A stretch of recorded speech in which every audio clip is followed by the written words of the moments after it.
এই শেরবেলা নগর এলাকার সাথী বন্ধুরা সবাইকে সর্বপ্রথম আজকে মিছিল এবং সমাবেশ করার জন্য আন্তরিকভাবে ধন্যবাদ জানাচ্ছি।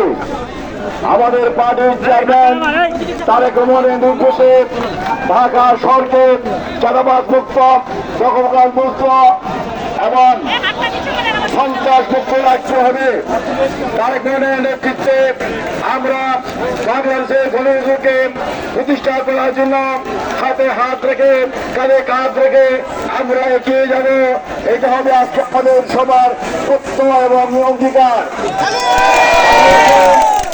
আজকে শেখ হাসিনা যে হাজার হাজার করে তদন্ত পরিষ্কার করবই করবো ইনশাল্লাহ।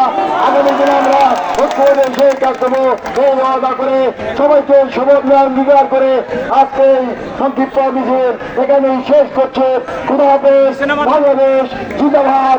বাংলাদেশ জাতীয়তাবাদী